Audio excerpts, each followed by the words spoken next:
तुलसी को जल चढ़ाते समय, अभिषेक पूजन करते समय, घर में आप पूजन कर रहे हैं उस समय पर तुलसी को जल चढ़ा रहे हो, उस समय पर पीपल की पूजन कर रहे हो, उस समय पर बेलपत्री का पूजन कर रहे हो, उस समय पर आंवले का पूजन कर रहे हो, उस समय पर या कोई पूजन भजन आप कर रहे हैं उस समय पर दरवाजे पर अगर 3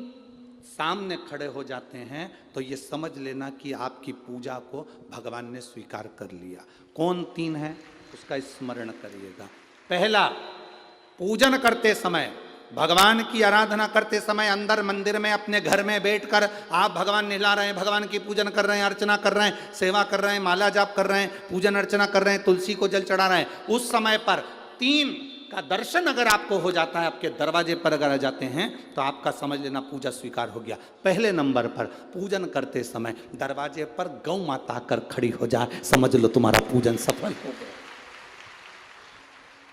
आप पूजन कर रहे हैं अंदर से, गाय रंभा रही है, आप पूजन कर रहे हैं अंदर से, गौ माता गौमूत्र कर रही है, आप पूजन कर रहे हैं अंदर से, गौ माता गोबर कर रही है, आप पूजन कर रहे हैं अंदर से और गाय दरवाजे पर आकर खड़ी हो गई। तुम्हारी अर्चना में, तुम्हारी आराधना में, तुम्हारी साधना में गौ माता तुम्हारे सामने आकर खड़ी हो जाए। पूजन के समय पर अचानक आकर तुम्हारे द्वार पर, तुम तुलसी को जल चढ़ा रहे हो, तुम्हारे दरवाजे पर आ जाए। और मेरा विश्वास कहता है, यहाँ जितनी मेरी जीजियाँ बैठी हैं, यहाँ जितने मेरे जीजा बैठे हैं, ये मेरा विश्वास कहता है आपके साथ कभी ना कभी ये जरूर हुआ होगा। पूजा